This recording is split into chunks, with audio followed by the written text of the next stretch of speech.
everyone, it's Katrina. Number 10. The Sea Monster Spine.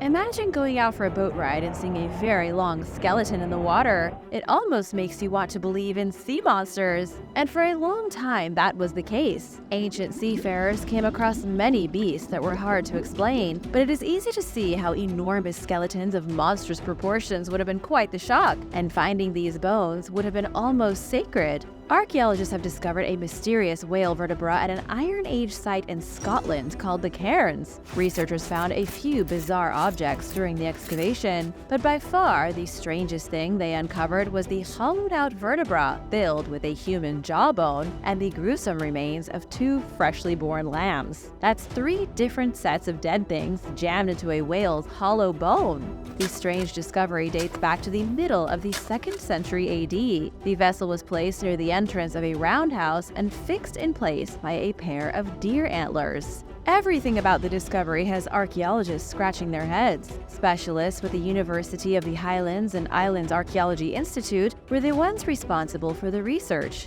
They did a DNA analysis of the whale vertebra and identified it as belonging to a fin whale. For those not up to date on their marine mammals, fin whales are the 2nd biggest whale species on the planet, which begs the question, how did Iron Age people in Scotland hunt such a massive beast? The team thinks Iron Age Scots may have been professional whale hunters. Sure, they may have discovered the whale vertebra washed ashore from the Atlantic Ocean, but that's not the full story. There have been over 100 marine animal bones unearthed at the Cairns archaeological site. It's one of the largest ancient collections of prehistoric whale bones anywhere. Some were sperm whales, there were humpback, minke, and then there were the dolphins and porpoises as well. It's highly unlikely that people who lived here accidentally stumbled upon that many dead whales. Instead, they likely had boats and primitive harpoons and went out in the sea looking for these creatures. They wouldn't be the only culture to do it either. Indigenous groups in South Korea were hunting whales in 6000 BC. Even in Norway and Japan, people were hunting whales 4,000 years ago. Iron Age Orkney villagers appear to have been doing the same thing, then using the whale skeletons for sacred rituals. This extremely long spine was reportedly found in Svalbard in Norway. It looks like a team of researchers were out exploring the crystal clear water when they came upon this enormous spine. What do you think? Does it look like the remains of a sea monster for you? Let me know in the comments below. And now for number 9. But first, it's shoutout time. Big thank you to Megapite Molly for your generous super thanks. We appreciate you, and thanks so much for being a part of the Origins Explained family. If you are new here, be sure to subscribe if you haven't already for more videos like these. Number 9. The Demon Shark. In the watery depths of Australia, scientists have discovered an entirely new species of deep-sea shark, so ugly they're calling it demonic. It has bright white eyes, rough reddish skin, and looks like something you might find in an aquatic nightmare. Researchers named it Apristurus ovicorrugatus. Catchy. The discovery started over a decade ago when a dead pregnant shark was collected in the water of Western Australia. The shark was initially identified as something else. It took years to realize they had a new species on their hands. They recently took a second look at the egg cases preserved within the shark's body, which were taken out and put in museum storage, and they realized they were dealing with an entirely new animal to science. The demon shark has a few bizarre characteristics that make it unique. It has corrugated egg cases, which is very rare in the world of sharks, and it also has shiny white irises. Lead author of the study, Will White, says there is only one other species that has similarly pale and haunting eyeballs, and that's the Apristurus nakayai. It lives nearby in Papua New Guinea. The new creature is a type of cat shark, but people more frequently refer to them as demon sharks. There are over 40 known species, and all of them have one unusual quirk or another. The majority of shark species give birth to live babies. Some sharks are like mammals in that way, giving birth to small wriggling sharks. But cat sharks lay eggs, which scientists call mermaid's purses because they look like that. Cat sharks lay eggs covered in long tendrils so that they can easily stick to seaweed. The newly found demon shark was only identified because of its extra weird eggs with their lumpy casing. Then, over a decade later, scientists found a single living specimen. But other than the 2 confirmed cases, nobody has ever seen seen this particular species of demon shark in the wild, at least not that they know of. It's true that most cat sharks look really similar. What do you think? Does it deserve the name of demon shark? Let me know in the comments. Number 8. Titan's Lake. Scientists are investigating a mysterious object found in a lake on another planet's moon. Titan is the largest of all of Saturn's moons and one of the world's favorite celestial objects to watch. NASA's Cassini probe was checking out the alien moon and taking images when something strange was spotted inside a vast and murky lake. The object spotted in the lake is not particularly clear in the images. The pictures show a small white blob, a grainy, nondescript shape in the lake within Titan's northern hemisphere. Nobody knows what it is, and we can't really go look because it's somewhere around 1 billion miles from Earth. But the really strange part is that the thing in the lake vanished. The probe took multiple photographs of the same place. The blob was there in one picture, then gone the next. This was a bit of a shock because when it comes to alien planets and their moons, things don't typically come and go. Astronomers have suggested it may have been an iceberg in the lake that broke free and dissolved. It's extremely unusual because this particular lake on Titan is very calm. There aren't rioting waves or things moving around. You wouldn't expect something to be there one second and then gone the next. Astronomers are calling the mysterious blob the Magic Island, but it most likely wasn't an island. It also probably wasn't an alien spaceship, although that's always a possibility. It could have been a ship that touched down on the lake briefly, so fast that by the time the probe took the next picture, the ship was gone. The enormous white blob may also have been a huge alien creature living in the lake, one of Titan's undiscovered sea monsters. It's pretty far-fetched, and it sounds like science fiction, but it isn't impossible. Titan is the only place near Earth that has stable liquids on its surface and consistent rainfall. Scientists even named the 3 biggest lakes on Titan after famous mythological beasts. There's the Kraken, Ligeia, and Punga. And within those lakes, there could, potentially, be real sea monsters. Do you think it's possible that other planets and moons have sea creatures lurking in the water? Let me know in the comments. Number 7. The Sunken Temples. The Pallava dynasty ruled southern India from the 3rd century AD until the 9th century. It was a great kingdom with mighty monarchs who ruled with an iron fist. But the kings weren't just bloodthirsty warlords, they also encouraged building within their empire so that it would become splendid among the other empires of the world.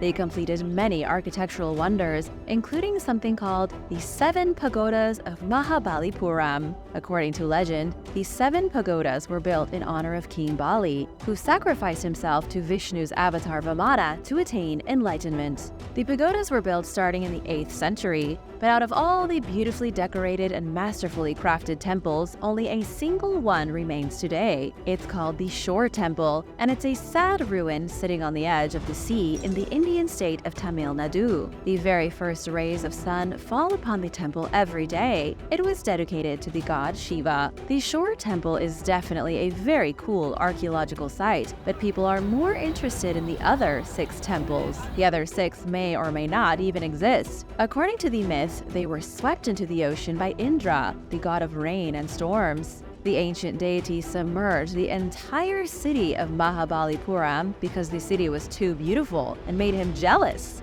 Only the Shore Temple was left above water as a warning to other foolish humans not to make their cities so nice. Scientists have been searching for the last 6 temples for years. In 2004, there was an article published claiming underwater investigators found scattered stone blocks off the coast, not far from the Shore Temple. The blocks of stone were obviously carved by hand. Unfortunately, it was impossible to tell what they were. And after the devastating tsunami of December 26, 2004, mysterious stone statues wound up on the beach that nobody had ever seen before. There do appear to be ruins off the coast near where the 7 pagodas once stood. Geologists and archaeologists have identified short walls, chiseled flights of stairs, and molded stone blocks. Most of these things appear to have been made about 1,500 years ago, but without researchers providing irrefutable proof of what the ruins once were, the temples remain more mythical than real. Number 6. The Dragon Hole. There is a hole in the ocean in China deeper than any other ocean hole in the world. It's known as a blue hole, a massive marine sinkhole that opened thousands of years ago and plunges to unfathomable depth. The one in China is called the Dragon Hole, and scientists have just discovered how deep it truly is. The great gaping opening, which looks more black or bruised blue than ocean blue, is a staggering 987 feet deep. You could fit the entire Shard skyscraper inside the hole comfortably. Up until the hole was properly measured, the record for the deepest blue hole in the world was in the Bahamas. Dean's Blue Hole was believed to be the deepest at 663 feet. The Dragon Hole beat it by a lot. The Dragon Hole isn't a new discovery. It's been around forever, easily visible inside the Yongle Coral Reef with the Shisha Islands. Locals call it the Eye of the South China Sea.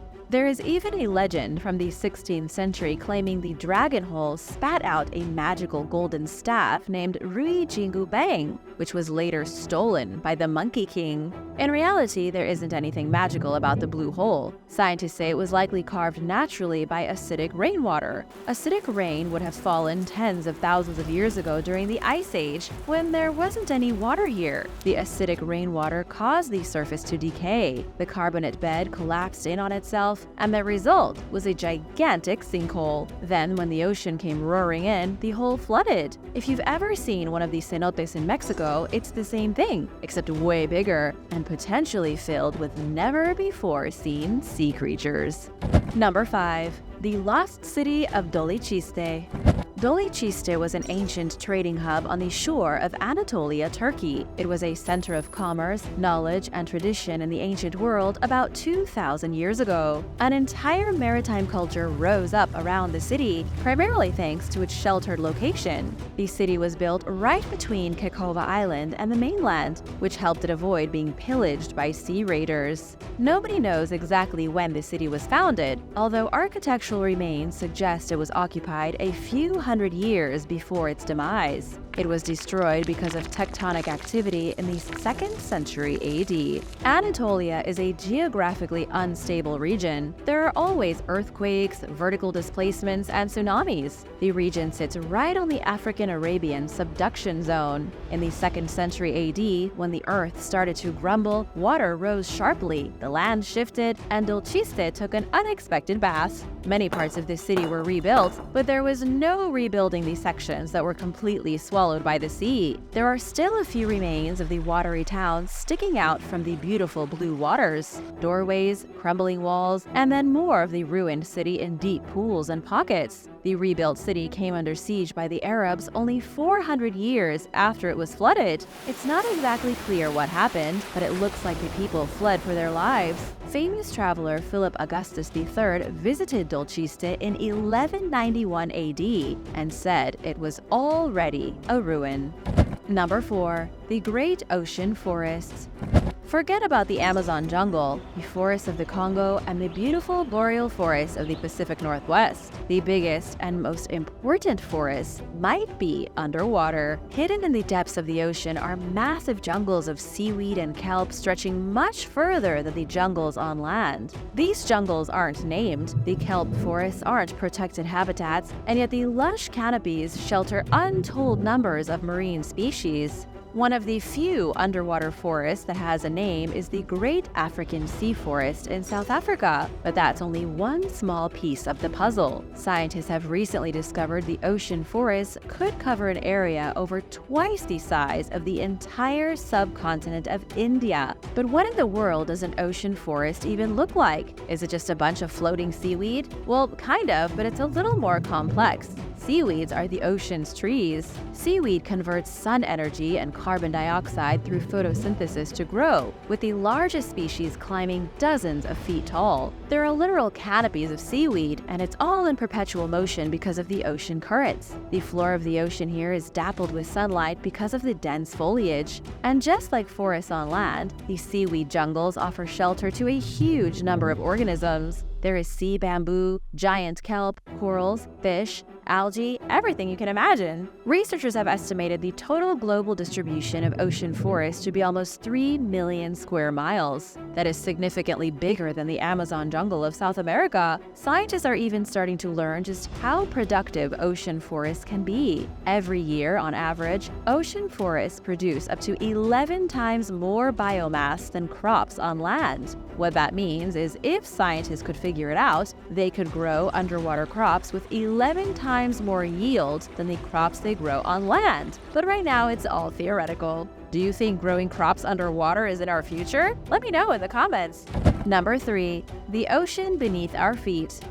Not only are there forests underwater, but there is also an ocean underneath the ocean. Think about that for a few seconds. Scientists believe that our oceans formed from icy comets smashing into the planet and then the ice melting into water. But new research has shown a massive reservoir of water is currently hidden underneath the mantle of the planet. That's somewhere around 400 miles underneath the surface, way below the floor of the ocean. Underneath all the water, all the land, there is another ocean nobody has ever seen before. And get this, researchers say there could be up to 3 times more water beneath the surface of the planet than in our oceans.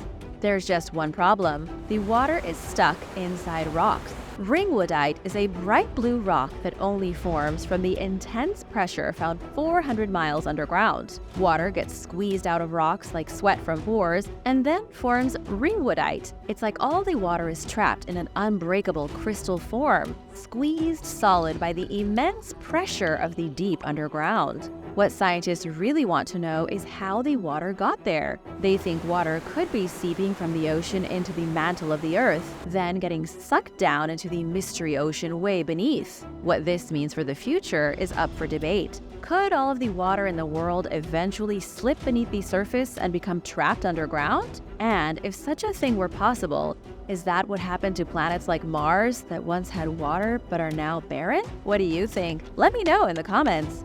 Number 2. Pool spiders. Australia has a spider problem. Of course, you might already know that Australia has some of the most dangerous arachnids on the planet. Poisonous spiders, venomous snakes, ferocious reptiles, giant birds, sharks, jellyfish. Australia has every animal you've ever been afraid of. But now the nation is facing a new problem. In New South Wales, spiders have been showing up in people's swimming pools. Torrential rain in Australia has led to a boom in funnel web spiders taking refuge in personal outdoor pools. That's not great news for anyone who wants to use their pool. Then again, torrential rain doesn't seem like the best time to go for a swim. Funnel web spiders belong to the Aranida family, of which there are about 40 different species. One of the deadliest is Atrax robustus, the Sydney funnel web spider. Males of this species are responsible for a staggering number of bites, and their bites are fatal. The Sydney funnel web spider has evolved wildly toxic venom to protect itself on its long journeys. It spends a lot of time wandering around looking for females to mate with.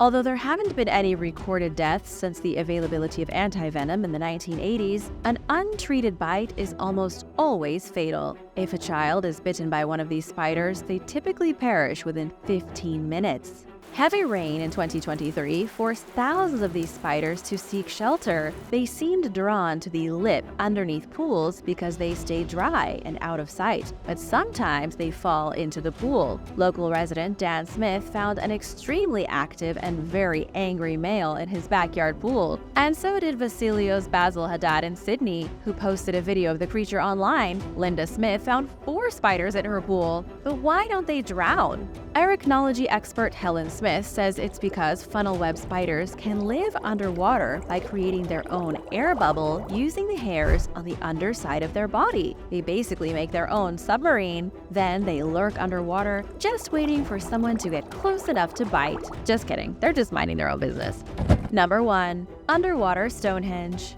Off the coast of Sicily in 2015, archaeologists found something that shocked the scientific community. They came across a monolith standing 40 feet long at the bottom of the sea. Hidden beneath the Sicilian Channel, 130 feet beneath the surface, there is a huge structure that looks shockingly similar to Stonehenge in England. Scientists are saying it could rewrite human history as we know it, or at least the history of ancient people in the Mediterranean.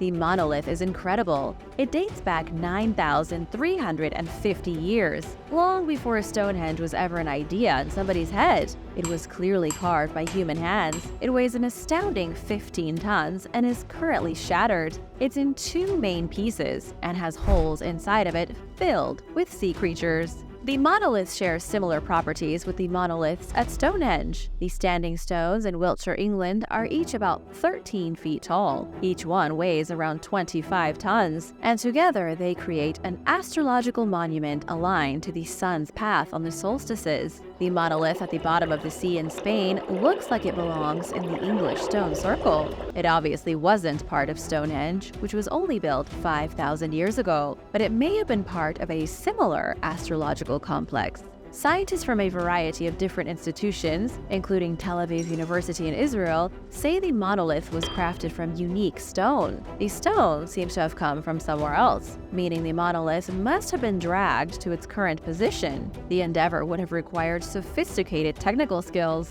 There was engineering involved, logistics, a lot of things that feel a bit too complicated for Stone Age humans. It's a total mystery, and the truth could change the way we understand the extent of our ancestors' knowledge. What do you think? Were ancient people smarter than we thought? Let me know in the comments below. Thanks for watching. Be sure to subscribe if you haven't already, and I'll see you next time. Bye!